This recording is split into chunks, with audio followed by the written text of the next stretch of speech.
राम राम शेतकरी मित्रांनो, कांदा भाव हे सध्या आपल्याला सुधारताना दिसत आहेत. तर त्याचं महत्त्वाचं कारण म्हणजे कांद्याची कमी बाजारपेठेमध्ये होणारी आवक.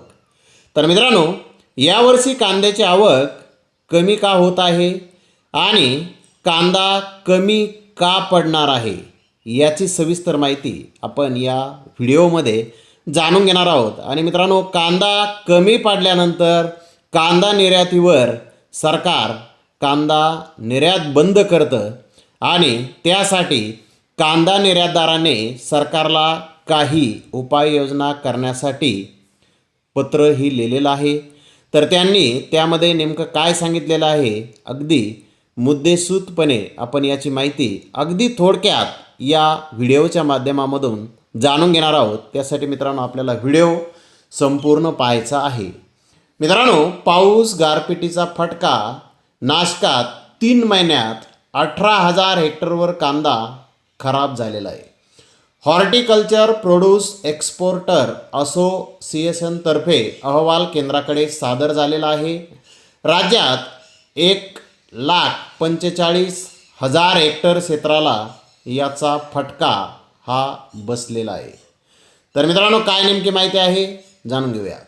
राज्यातील अवकाळी पाऊस, गारपीट आणि लहरी हवामानाचा सर्वाधिक फटका महाराष्ट्रातील 6 लाखाहून अधिक कांदा उत्पादक शेतकऱ्यांना बसला असून संपूर्ण महाराष्ट्रात 1,45,606 हेक्टरवरील कांद्याला सर्वाधिक झळ पोहोचलेली आहे.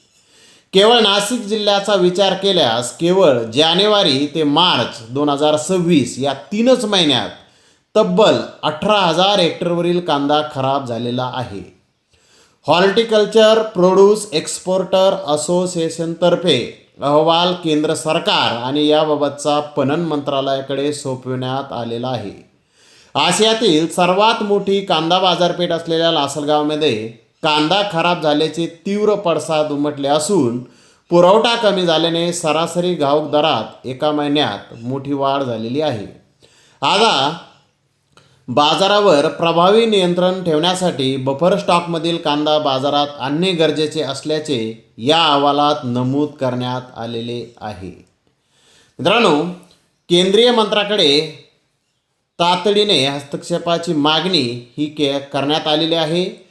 दर घसरणीच्या पार्श्वभूमीवर शेतकरी व निर्यातदारांना दिलासा द्यावा, निर्णय प्रक्रियेत त्वरित हस्तक्षेप करावा अशी मागणी करणारे पत्रही ग्राहक व्यवहार केंद्रीय मंत्री प्रल्हाद जोशी यांना ईमेलद्वारे पाठविले आहे, अशी प्रतिक्रिया Vikas Singh corporation horticulture produce exporter association यांनी दिलेली आहे. मित्रांनो, दर नियंत्रणासाठी पूर्ण निर्यात बंदी लागू केली जाते. त्याऐवजी किमान निर्यात मूल्य आणि कोटा प्रणाली लागू करावी आणि निर्यात धोरणात बदल करताना 30 दिवसाची पूर्वसूचना देणे अनिवार्य करावे. त्यामुळे आधीचे करार व बंदरात पोहोचलेले कंटेनर्स थांबणार नाहीत असं सांगितलं गेलेलं आहे. आणि उपाययोजना कोणत्या कराव्यात, शिफारस नेमकी काय केलेली आहे ते आपण पाहूयात. विविध मंत्रालयाच्या समन्वयाने उत्पादन, बाजारातील आवक, उपग्रहाद्वारे साठ्यावर लक्ष आणि हवामान अंदाजाचे विश्लेषण व्हावे.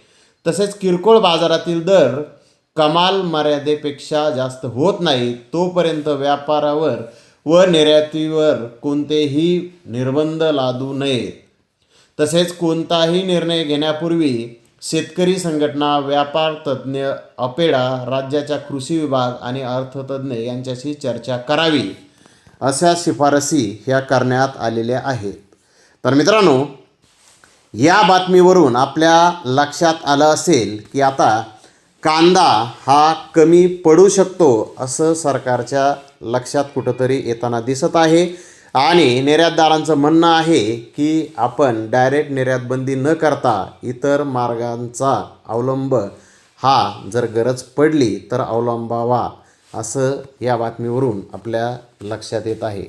तर मित्रांनो, जानेवारी ते मार्च महिन्यामध्ये जो पाऊस झाला त्या पावसाचा फटका कांद्याला बसलेला आहे आणि त्यामुळे बऱ्यापैकी कांदा शेतकऱ्याकडील खराब झालेला आहे. काही शेतकऱ्यांचा कांदा आता स्टॉकमध्येही खराब होत आहे अशी परिस्थिती सध्या आहे. तर आपल्याकडील काय परिस्थिती आहे सविस्तरपणे कमेंट बॉक्समध्ये आपण त्याची माहिती ही टाकायची आहे. तर धन्यवाद मित्रांनो, आपण माझा व्हिडिओ शेवटपर्यंत पाहिल्याबद्दल. व्हिडिओ आवडल्यास लाईक करा, शेअर करा.